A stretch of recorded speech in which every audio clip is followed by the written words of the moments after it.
Meanwhile, the World Health Organization has launched a new initiative to help strengthen countries' ability to plan for and deal with another deadly pandemic like COVID-19. WHO Director General Dr. Tedros Ghebreyesus said at a press briefing that the agency would launch its fourth strategic preparedness and response plan next week, adding that the latest figures showed a huge fall in COVID deaths this year. The update outlines how countries can transit from an emergency response to long-term sustained management of COVID-19 over a 2-year period. The guidance provides a joined-up approach for responding to the threat or arrival of any respiratory pathogen, such as flu or the range of coronavirus that has the abilities to rapidly mutate into different variants. According to WHO, the new Preparedness and Resilience for Emerging Threats initiative incorporates the latest tools and approaches for shared learning and collective action established during the COVID-19 pandemic and other recent public health emergencies. Ghebreyesus cautioned that over 14,000 people lost their lives to COVID in the past 4 weeks, affecting economies, education, trade, travel, food supply systems, and more. The Osun State Polytechnic IRE has vowed to punish any student found guilty of indecent dressing.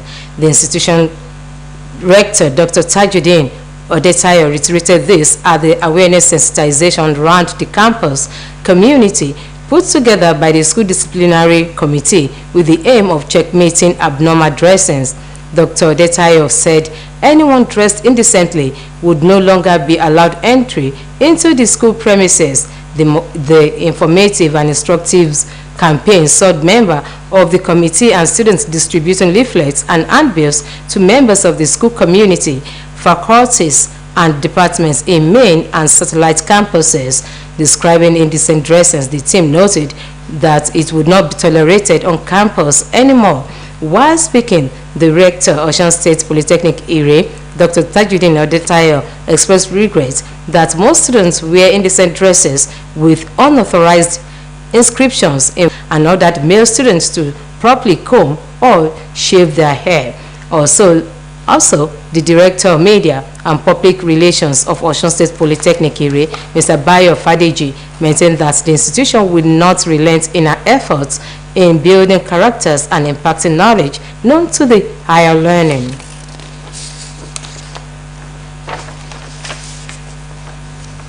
The airlift of students and other Nigerians stranded in war-torn Sudan have commenced. The Nigerian in Diaspora Commission said it had mobilized buses to Khartoum, the Sudanese capital, to evacuate the students and other Nigerians to the Egyptian border, from where they are being airlifted back home. It will be recorded that the Director, Special Duties of the Nigerian Emergency Management Agency, Dr. Onimode Bandele, had said that the evacuation of over 2,000 of the students would commence. Reports say 3 wide-bodied Boeing 777 aircraft have been deployed to Cairo for the airlift. Meanwhile, the federal government said it has spent $1.2 million to deploy 40 buses for the evacuation of about 2,400 stranded Nigerians out of Sudan. The Minister of Foreign Affairs, Mr. Geoffrey Oyema, disclosed this while speaking with newsmen at the end of the Federal Executive Council meeting presided over by President Muhammadu Buhari in Abuja. He said the amount for the evacuation included the provision of security cover for the 8-hour journey from Luxor to Cairo and the 11-hour trip from Aswan to Cairo, Egypt. The minister said further that the outcome of the proceedings at the council meeting was overshadowed by plans of the federal government to safely evacuate its citizens from the war-torn Sudan. The third session of Church of Nigeria Diocese of Osun Anglican Communion under the diocesan, who is also the president, The Right Reverend Dr. Folusho Babatunji begins today with an Holy Communion service at the Cathedral of All Saints Balogun Agoro, Osogbo in the afternoon. In a press release signed by the Diocesan Public Relations Officer, Mr. Adekunle Adeyemo, the theme of the synod is Anglican spirituality, exploring the power in the Eucharistic service.